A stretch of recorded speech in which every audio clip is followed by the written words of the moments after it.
Hello. आज की हमारी वीडियो का टॉपिक है internal rate of return. How to calculate internal rate of return in Microsoft Excel. कि माइक्रोसॉफ्ट एक्सेल में हम इंटरनल रेट ऑफ रिटर्न कैसे कैलकुलेट करते हैं। Internal rate of return is a method of capital budgeting. Capital budgeting का एक method है जिससे हम किसी भी प्रोजेक्ट को जो है कैपिटल इन्वेस्टमेंट प्रोजेक्ट को एनालाइज करते हैं। तो जनरली जो है हम अगर उसको मैनुअली कैलकुलेट करते हैं तो इंटरनल रेट ऑफ रिटर्न जो है उसको एक ट्रायल एंड एरर मेथड बोलते हैं। और उसमें जो है वो एक ऐसी डिस्काउंटिंग रेट निकालनी पड़ती है जिसमें हमारा एनपीवी जो है वो ज़ीरो हो जाता है। हमें जो है एक ऐसी डिस्काउंटिंग रेट कैलकुलेट करनी पड़ती है जिस पे हमारा एनपीवी जो है वो ज़ीरो हो जाता है, यानी कि नेट प्रेजेंट वैल्यू जो है ज़ीरो हो जाएगी। जितना जो है उसका इनफ्लोज है उतना ही आउटफ्लोज होंगे। तो जैसे यहाँ पे एक दिखाई दे रही है आपको इक्वेशन, इसमें जो है हमने लिखा हुआ है डिफरेंट ईयर्स और उनके डिफरेंट इनफ्लोज और कैश इनफ्लोज के बारे में लिखा है। और ज़ीरो ईयर यानी कि स्टार्टिंग ईयर में इतनी इन्वेस्टमेंट की है। इनिशियली हमने 40,000 रुपीज़ जो है उस प्रोजेक्ट में इन्वेस्ट किए हैं और उसमें जो है वो अप टू 10 ईयर्स जो है हमें इतनी इनफ्लोज हो रहे हैं। तो उसको हम जो है वो डिफरेंट रेट्स पर डिस्काउंट करते हैं और डिस्काउंट करने के बाद हमें एक ऐसी रेट निकालनी पड़ती है जहाँ पे हमारा जो है ये एनपीवी ज़ीरो हो जाए। तो जहाँ जैसे जैसे वो रेट इंक्रीज करते रहते हैं वैसे वैसे जो है वो एनपीवी कम होता चला जाता है। तो जैसे यहाँ से 13 से 15 किया, 15 पे जो है वो एनपीवी हमारा नेगेटिव में आ गया। तो यानी कि 13 और 15 के बीच में कहीं पर वो ज़ीरो हुआ होगा। तो उसको हम किसी फॉर्मूले के थ्रू कैलकुलेट कर सकते हैं और इस फॉर्मूला से जो है वो रिजल्ट आता है 13 और 15 के बीच में कि 14.662 जो है वो रेट ऑफ रिटर्न है और उस रेट ऑफ रिटर्न पे हमारा एनपीवी ज़ीरो हो जाएगा। तो यहाँ पर जो आप देख रहे हैं कि इतना सारी कैलकुलेशन करने के बाद जो है आपका इंटरनल रेट ऑफ रिटर्न आ रही है, जिसको हम जो है विद इन सेकेंड्स जो है माइक्रोसॉफ्ट एक्सेल की हेल्प से जो है वो कैलकुलेट कर सकते हैं। फॉर एग्जाम्पल कि हम जो है इस सेल को सेलेक्ट करते हैं और इस सेल में जो है अपना internal rate of return calculate करते हैं। तो internal rate of return calculate करने के लिए आपको बेसिकली सिर्फ एक ही इंफॉर्मेशन चाहिए, वो है आपके इनफ्लोज और आउटफ्लोज के बारे में। बट ध्यान ये रखना है कि वो इनफ्लोज और आउटफ्लोज हमने सीक्वेंस में लिखे हों। जैसे हमने यहाँ पर लिखा है कि ईयर जीरो स्टार्टिंग ईयर जो भी आपकी इनिशियल इन्वेस्टमेंट है it should be in negative terms, कि उसको आपने नेगेटिव में लिखना है। जैसे आपको दिख रहा होगा यहाँ पे कि -40,000 लिखा है, नेगेटिव में लिखा है। और डिफरेंट जो ईयर्स हैं अप टू 10 ईयर्स जो हमने उसको पॉजिटिव जो भी हमारे इनफ्लोज होने वाले थे उसको हमने प्लस में लिख लिया।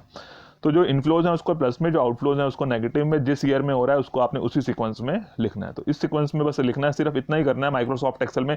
ये कोई भी कैलकुलेशन करने की जरूरत नहीं है। तो ये तो जस्ट आपको दिखाया था मैंने कि मैनुअली अगर आप करते हैं तो आपको कितना जो है वो लंबा चौड़ा काम पड़ता है। यहाँ पर जो है वो बहुत जल्दी हमारे पास 3 ही रिटर्न चेक करने से जो है वो इंटरनल रेट ऑफ रिटर्न हमने निकाल ली थी। बट हो सकता है कि हमें जो है वो बहुत 5 6 7 8 10 12 बार भी जो है वो रेट ऑफ रिटर्न को ट्राई करना पड़े कि किस रिटर्न पर जो है वो ज़ीरो आ रहा है एनपीवी।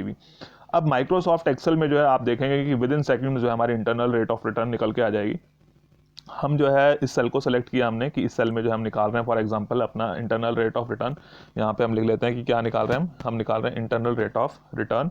इस सेल में हमने कैलकुलेट करना है। इस सेल को सेलेक्ट किया, आप जो है वो फंक्शन बार में क्या है कि या फॉर्मूला बार कह लो कि उसमें एफ पे क्लिक करेंगे, फंक्शन का बॉक्स ओपन हो जाएगा।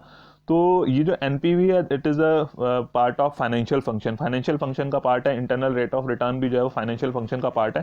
तो इसमें से जो है आप ऑल करेंगे तब भी लिस्ट आ जाएगी या फाइनेंशियल करेंगे तब भी लिस्ट आ जाएगी, क्योंकि ये पहले भी यूज़ हुआ है, रिसेंटली यूज़ हुआ होगा इस कंप्यूटर में।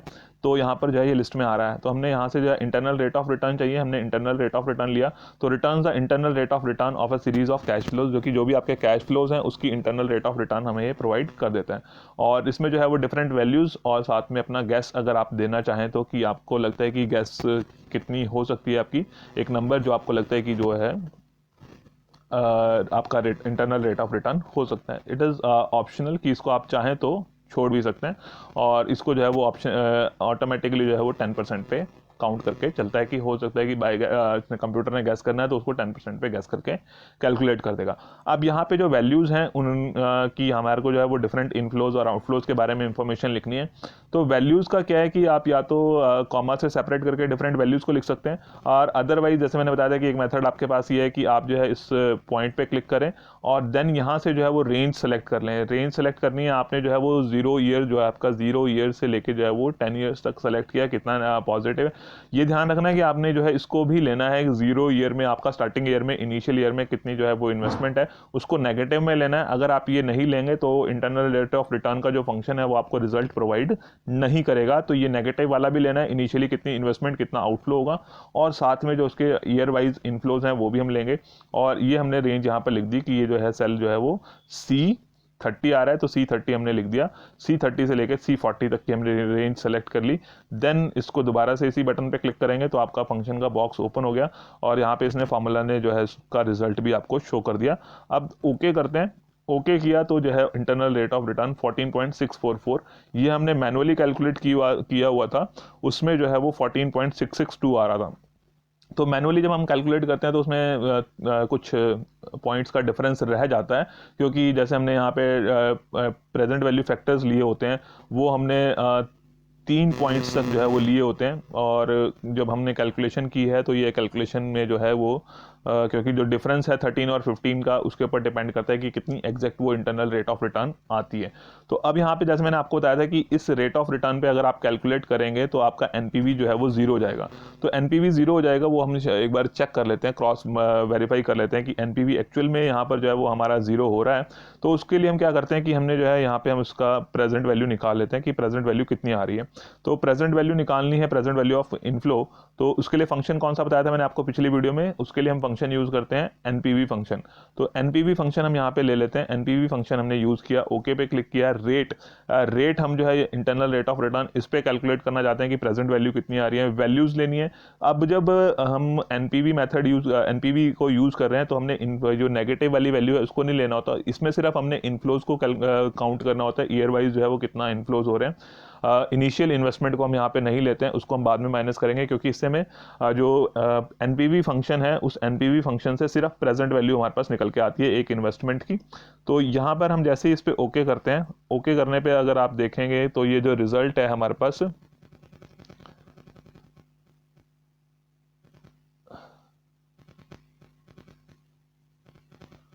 ये जो रिजल्ट आ रहा है 40,000 रुपीज़ का जो है वो रिजल्ट आ गया।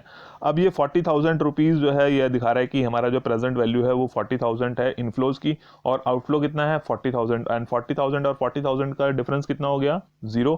जैसे मैंने आपको अपनी पिछली वीडियो में दिखाया था कि जो है हमें अगर प्रेजेंट वैल्यू निकालनी होती है तो हम क्या करते थे कि इसमें जो है present value of cash inflows में से present value of cash outflow minus करते थे तो नेट प्रेजेंट वैल्यू आती थी। तो अगर हम 40,000 जो इनफ्लोज हैं उसमें से आउटफ्लो 40,000 है माइनस करेंगे तो एनपीवी जो है वो 0 हो जाएगा। तो इसी तरह से जो है यहाँ पर अगर हमने देखा कि इंटरनल रेट ऑफ रिटर्न पर हमारा एनपीवी जो है वो 0 हो जाएगा, 40,000 माइनस 40,000 जो है वो 0 हो जाएगा।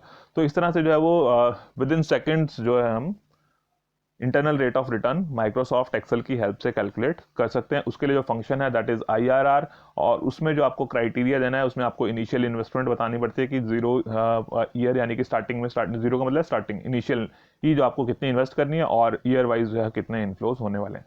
अगर किसी साल जो है एक्सपेंसेस हैं तो उसको हम नेगेटिव में शो करेंगे, माइनस में लिख देंगे, और अगर इनफ्लोज हैं तो उसको हम प्लस में लिखेंगे। तो ये आउटफ्लो था, इन्वेस्टमेंट थी, इसलिए इसको नेगेटिव में लिखा। बाकी की सारी इंफॉर्मेशन जो हमने प्लस में लिखी है। बाकी आपको कोई भी इंफॉर्मेशन देने की जरूरत नहीं है, जस्ट ये आपको रेंज जो है वो एक सीक्वेंस में रखनी है और सीक्वेंस में उसको सेलेक्ट करना है, और आपका जो है वो internal rate of return Microsoft Excel में कैलकुलेट हो जाता है। तो आज की वीडियो में इतना ही है। Okay, thank you.